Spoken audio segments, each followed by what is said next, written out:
Hey friends. So today we have on our show Andini Makosinski from Your World on Money, which is on YouTube right now on millionstoriesmedia.com. It's a great show that I wish I had when I was little, and I'll get to that in a minute. But Andini, for those that don't know who you are, please, give us a quick breakdown of who you are, how you got here, and how you got connected to do this show. Oh gosh. Well, I have a bit of a unique background. I actually come from the science and inventing world. When I was a teen, I did like 10 science fairs and I invented a flashlight that runs off the heat of your hand. And I've gone on a whole journey that way, winning at the Google Science Fair, going on the Tonight Show, all these things, and giving a lot of public speaking about my life as an inventor, creativity, the combination of art and science, different things like that. I've always wanted to transition more into a host role and make content that's both educational and entertaining. So when this opportunity with Million Stories came through to host Your World on Money, I leapt at it, and here we are today. Yeah, going through your bio, I was like, man, I feel like an underachiever. Seeing like all the things that you've done, I'm like, that's amazing. Um, one thing I would want to say about the show, and this might sound a little harsh, but it's like I dislike the show and I love the show. And then the reason I dislike it is because I never grew up with anything like this. In high school, we had what was called consumer ed. And what they basically did, it was like 2 semesters. They're like, here you go, you have $100 and you're going to buy stocks. And at the end of the year, we'll see how much you've made. But throughout the year, it wasn't really like explained to us. There was like nothing really focused on us. And then now with your show, it's like, I want this. I wish I had this. Maybe things would be a lot different. But I see it as something that my kids can watch too and learn about these things because they ask me questions every now and then, and it's like, I'm not so sure, but let's figure it out. So, I mean, what's been your response to the show, or like people's response to you for having this out there now? Oh gosh, well, that's so funny that you had that reaction to the show because I also so wish that I had had something like this in high school or, at any age. I mean, it was great to host because I was learning so much.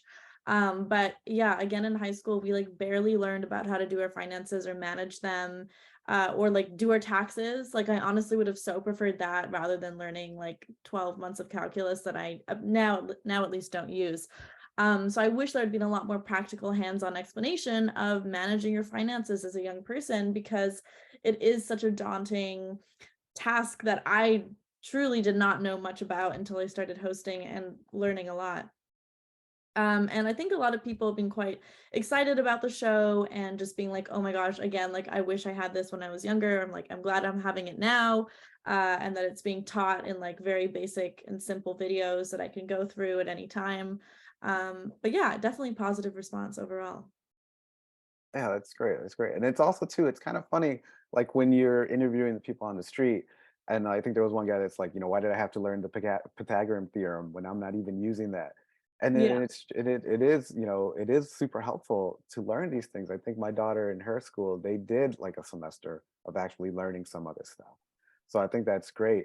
Um, but when you're talking to people on the street, I mean, has there ever been like a response that you were like, it was like either just too bizarre or just like, it just made you like step back and like, we can't air this because he's just it Oh didn't no, make sense. I don't think I have anything that controversial. Like, oh my goodness, I can't believe they said that. But there were definitely times where we realized we were talking just coincidentally because of the time of filming, we were talking to a lot of Gen Zers and like a lot of kids that had just started at NYU. And I was just realizing how little everybody knew about their finances that were in their early 20s. And I was like, oh shoot, like this is important. Like we need to make the series because nobody like knows what they're doing. And then obviously we got some answers from people that were a little more financially responsible and more educated, which was great. But yeah, overall, I was surprised and felt comforted at how little a lot of young people knew because I went, okay, I'm not alone in this for sure. And then going through these or filming through these 6 episodes that are out right now, was there anything that was like that you had like no idea about, and then because of this, you feel like you've learned more about it, or Stocks, I knew nothing. I'm still learning, honestly. I need to make more so I can learn more about stocks. Stocks, home ownership, Retirement again was something that I never really thought about as a young person. So Mm. everything was very relevant. Like truly everything was something that I needed to learn. So yeah. Nice. Yeah, right now, we're actually in the process of moving. So trying to That's find some place and then going over here, I'm like, let's watch this again because I want to make sure we yeah. have everything at our like chickens in order. But yeah, there's like so much. And I think a friend of mine recently bought a home and they were telling us like the whole process was just intense. And I'm just like, really? And then seeing what everything that they looked through from your video, I was just like, wow, I got to make sure that, that we're at least somewhat prepared because if not, then Yeah. it's not going to happen as quick as we want it to.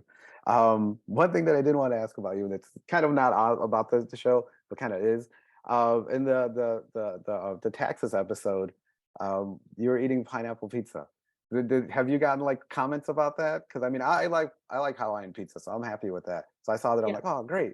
But I'm like, I bet there's a lot of comments about her eating Oh, pizza. I remember when we were filming that, people were like, "Oh my goodness, this is gonna be a controversial choice." Yeah, I think there were some comments about the pineapple, mostly positive, mostly pineapple pizza supporters, which I am a fan of as well. So, you know, it was good. It was a hot day. I wanted to eat pizza. It was nice. Awesome, thank you. Speaking of people, asking about the show. What would you say would be like, guess, like the best age to start teaching this to like people, like the financial stability? Um, I mean, I would say mid-teens, like 14, 15, slowly infusing a little bit of financial literacy into the educational system and then building it up, especially before you graduate high school. And then, in university, it depends on your program whether you have to learn it or not.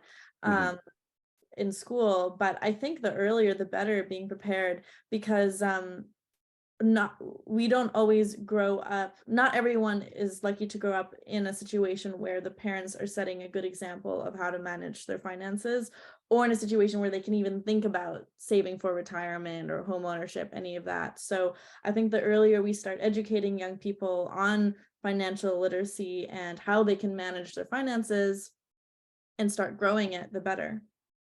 right. Yeah, definitely, definitely. Awesome. Thank you for that. I know we're running out of time, and I had a couple questions, but I just wanted to ask. I just ended with this. Being now that you have this out there, and then people are probably like recognizing you, what's like the number one question that people ask you when they see you about their financial, I guess, stability or liabilities? Um, I would say people definitely just start honestly, credit cards for some reason seem to come up a lot or have come up a lot in my daily life and people asking about that and how to manage credit and all of that. I'm still figuring it out. So I tell them I'm not an expert. I'm just learning along with the series. But yeah, credit is something that's come up quite often.